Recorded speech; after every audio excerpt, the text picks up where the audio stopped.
የትራምፕ የኢራን ጦርነት ዓለምን ወደ ሚያፈርስ ፖለቲካቸው ውስጥ እየከተተው ነው የሚሉ ትችቶች እየተደመጡ ነው። ወደ ኢራን ጦርነት በሚያመሩበት ቀናት አሜሪካ ለወዳጆቿ የነበራት አቋም ቀደም ሲል ቀዳማዊት እመቤት ሜላኒያ ትራምፕ በጃኬታቸው ላይ አትመውት እንደነበረውና ከፍተኛ ውዝግብ አስነስቶ እንደነበረው እኔ ምንም ግድ የለኝም እናንተስ የሚለው መፈክር የጂኦፖለቲካዊ መግለጫ ሆኗል ይላል የሲኤንኤን ዘገባ።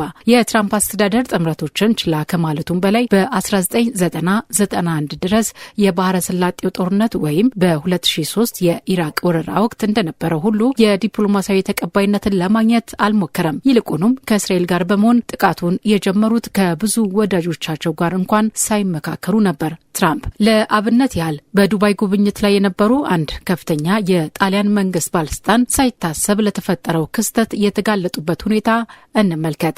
ጣሊያን ከሌሎች የአውሮፓ ሀገራት በተለየ መልኩ ከትራምፕ አስተሳሰብ ጋር ይበልጥ የቀረበች ናት። አንድ የአሜሪካ ባለስልጣን ሲናገሩም ይህ የሚያሳየው መሰረታዊ የሆነ የማስተባበር ችግር ነው። የአሜሪካ የቅርብ ወዳጅ የሆነችው ሀገር የመከላከያ ሚኒስትር ጥቃቱ በጀመረበት አካባቢ ነበሩ፣ ነገር ግን ምንም የሚያውቁት ነገር አልነበረም ብለዋል። ከ9 ቀናት በኋላ ይህ ጦርነት ዓለምን ከምንጊዜውም በላይ ወደ ከባድ የተንታታ ማዕበል ውስጥ ከቷታል። ይህ ማዕበል የዶናልድ ትራምፕን ሁሉንም የሚያፈርስ ፖለቲካ ባንጸባረቀበት ዘመን የአሜሪካንን ሕይወት ቀድሞውኑም የቀረጸው ሆኗል። የኢራንን የበላይ መሪ አያቶላ አሊ ኻሜኒን የገደለው የአሜሪካና የእስራኤል ድንገተኛ ጥቃት በቀጠናው ላይ ከፍተኛ ትርምስም ፈጥሯል። የአውሮፓና የመካከለኛው ምስራቅ መንግስታት የእነርሱ ያልሆነና አብዛኞቹ የማይፈልጉት ድንገተኛ ጦርነት ተደንቅኖባቸዋል። ባለስልጣናት እየሰፋ በመጣው የጦርነት ቀጠና ውስጥ የተከበቡ ዜጎቻቸውን ለማዳን የነዳጅ ዋጋ መናር ደካማ ኢኮኖሚዎችን ሲያናጋ ህዝባዊ ተቃውሞችንም የአገሪቱን የውስጥ ፖለቲካ አናውጦታል። በባህረ ሰላጤው አካባቢ የአሜሪካ ወዳጆች በበረሃው ላይ ይበቀሉ በሚያንጸባርቁ መስታወት ከተሞች ሰላምን በሚያደፈርስ የድሮንና የሚሳኤል ናዳ ተደበደቡ። ይህም ዓለም አቀፍ የአቪዬሽን መገናኛ መስመሮችን ዘጋ። አሁን ላይ አንዳንድ አጋሮች በኢኮኖሚ ቀውስ ኢራን በትፈርስ ሊመጣ በሚችለው የፍልሰተኞች ስጋትና በዜጎቻቸው ደህንነት ስጋት ምክንያት ብስጭት ውስጥ ገብተዋል። ቀጥሎ ምን ሊመጣ ይችላል በሚለውም ተጨንቀዋል። ነገር ግን የአስተዳደሩ ድል አድራጊነት ስሜትና ተቾች ይህንን የአሜሪካ አዲስ ጦርነት ከኢራቅ ማጥ ጋር ለማነጻጸር ቢሞክሩም ጦርነቱ እንዴት ሊጠናቀቅ እንደሚችል ፍርድ ለመስጠት ጊዜው ገና ነው ይላሉ። ነገሩን በቅርበት የሚከታተሉ የፖለቲካው ተንታኞች ከፖለቲካዊ ዝግጅቱ ይልቅ በወታደራዊ ረገድ እጅግ በታቀደ መልኩ እየተካሄደ ያለው የአሜሪካና የእስራኤል የማያቋርጥ የአየር ድብደባ ቴህራን ጎረቤቶቿን ለማስፈራራት ያላትን አቅም የማምከን ትልቅ እድል አለው።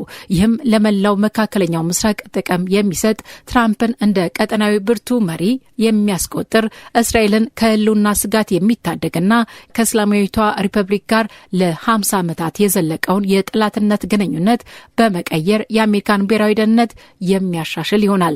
ነገር ግን ሙሉ በሙሉ የመንግስት ለውጥ ካልመጣ ከህዝባዊ አብዮት ይልቅ የመንግስት የኃይል እርምጃ የሚከተል ከሆነ ኢራናውያን ከፍተኛ ዋጋ ሊከፍሉ ይችላሉ።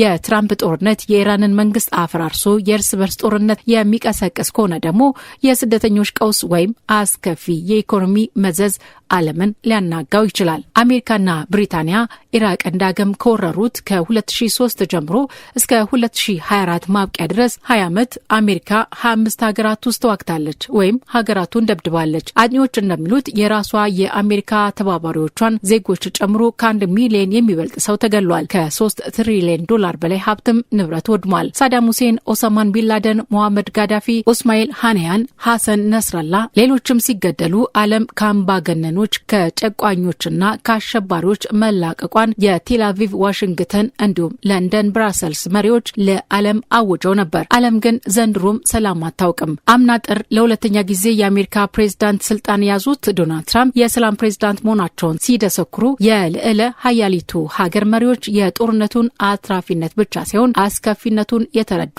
መስለው ነበር። ከመሰል ግን አላለፈም። ሰላም ዘማሪው የሰላም ቦርድ መስራቹ 8 ጦርነት አስቆም ያለው ባዩ ዶናልድ ትራምፕ 1 ዓመት ባልሞላ ጊዜ ሶማሊያን፣ የመን የመንን፣ ናይጄሪያን፣ ኢራንን፣ ቬንዙላን ጨምሮ 8 ሀገራትን ወይም ግዛቶችን አስደበደቡ፣ የቬንዙላውን መሪ አሳገቱ፣ እንዲሁም ኢራቅንም መቱ። የሳዳም ሁሴንና የሙሐመድ ጋዳፊ መገደል ወይም የኒኮላስ ማዱሮ መታገት ለሀገሪቱ ለአካባቢውና ለሰላም ለዓለም ሰላም እንዳልጠቀመ ሁሉ የሆሚኒ መገደልም የኢራን የእስራኤል የአረብ ሀገራትን ሰላም ጨርሶ አያረጋግጥም ይላሉ እኚሁ ተንታኞች። ጦርነቱ ከትራምፕ ጋር መኖርም ሆነ ያለ እርሱ መቆም ለማይችሉ ምዕራባውያን እንዲሁም የመካከለኛው ምስራቅ ሀገራት አዲስ የጂኦፖለቲካ እውነታዎችን ፈጥሯል። የአውሮፓና የባህረ ሰላጤው አጋሮች ይህ ሁኔታ እንደሚመጣ እንዴት አስቀድመው አለመለየታቸው ግራ የሚያጋባ ነው። ይህ ጦርነት የአሜሪካን ጥቅም በአዲስ እይታ ለማስከበር የአሜሪካን ጉልበት በከፍተኛ ሁኔታ ስራ ላይ የመዋል አሜሪካ ትቅደም ፖሊሲ ማሳያ ነው። ልክ የአሜሪካ መንግስት የቬንዙላውን መሪ ኒኮላስ ማዱሮን ከስልጣን ለማውረድ እንዳደረገው ሙከራ ሁሉ ይህ ጦርነትም የትራምፕ ረዳት የነበሩትን ስቴፈን ሚለር ባለፈው ዓመት በሲኤንኤን ላይ የገለጹት የዓለም ብረት ህጎች ማለትም ብርቱ ሀገራት በኃይል ሊገዙ ይችላሉ የሚለው ሐሳብ የሚያንጸባርቅ ነው። በተጨማሪም የትራምፕን የሚፈነዳ ቁጣ፣ ከፍተኛ አደጋዎችን የመጋፈጥ ፍላጎት፣ ለስትራቴጂ ያላቸው ጥላቻና ያልተገደበ ስልጣን ለመያዝ ያላቸው ጉጉት የሚገልጽ ነው። በዚህ ዘመን ከታዩት ሁሉ በባህሪያቸው የማይገመቱት ፕሬዝዳንት አሁን የዓለምን ቁንጮ ልዕለ ኃያል ሀገር ትልቁ የዓለም ስጋት እንድትሆን አድርገዋታል። አንድ አውሮፓዊ ዲፕሎማት ለሲኤንኤን እንደተናገሩት በጦርነት ውስጥ ወታደራዊ ተሳትፎ ለማድረግ ዋነኛው ግፊት ሀገራዊ ጥቅምን ማስከበር ነው። ሌሎች ደግሞ ትራምፕን በአግባቡ መያዝ ወይም ማስተናገድ ራሱ እንደ አንድ ቁልፍ ሀገራዊ ጥቅም ሊታይ እንደሚገባ ይከራከራሉ። አውሮፓውያን ትራምፕ ለዓለም አቀፍ ተቋማት ባላቸው ንቀት ቢደነግጡም የራሳቸው የወታደራዊ አቅም ደካማነት ግን ለመከላከያቸው እጅግ ወሳኝ በሆነው ፕሬዝዳንት ላይ ጥንቃቄ የተሞላበት እርምጃ እንዲወስዱ አስገድዷቸዋል። በዘሄግ የሚገኘው የኮጂቶ ፕራክሲስ ዋና ስራ አስፈጻሚ ኒኮላስ ደንጋን ሲናገሩ አውሮፓውያን የዓለም አቀፍ ሕግ የማይወላውሉ ተሟጋቾች ናቸው ብሎ መደምደም በጣም ቀላል አመለካከት ነው። አብዛኞቹ አውሮፓውያን የያዙት አቋም ዘዴያችሁን ብንቃወምም ዓላማችሁን ግን እንደግፋለን የሚል ነው ብለዋል። ደንጋን አክለውም ስለሆነም እስራኤልና አሜሪካ የጀመሩትን ጦርነት ሲቀጥሉ አውሮፓውያን ሳይገቡ ለመግባት ሳይገደዱም ለመገደድ እየሞከሩ ነው ብለዋል። ነገር ግን ትራምፕ በአሜሪካ አስፈሪ ወታደራዊ ኃይል ላይ ባላቸው ትዕዛዝ ተበረታተው አውሮፓውያን ሁኔታውን ለመረዳት የሚያደርጉትን ጥረት ግድ የሰጣቸው አይመስሉም። ቅዳሜ ዕለት ለሲቢኤስ በሰጡት ቃለ ምልልስ ተጨማሪ እርዳታ ይፈልጉ እንደሆነ ተጠይቀው ሲመልሱ ጭራሽ ግድ አይሰጠኝም፣ የፈለጉትን ማድረግ ይችላሉ አሉ። ፕሬዝዳንቱ ባለፈው ሚያዝያ ወር ለዘ አትላንቲክ መጽሔት በሰጡት ቃል በመጀመሪያው የስልጣን ዘመናቸው 2 ነገሮችን ማድረግ ነበረብኝ፣ ሀገሪቱን መምራትና በስልጣን መቆየት ብለው ነበር። አክለውም በሁለተኛው ዘመኔ ግን ሀገሪቱንና ዓለምን እመራለሁ ብለዋል። የጦርነት የአይነቱን አቋም ለቀሪው ዓለም ምን ያህል አስቸጋሪና ትርምስ የበዛበት እንደሚሆን እያሳየ ይገኛል ይላል የሲኤንኤን ዘገባ።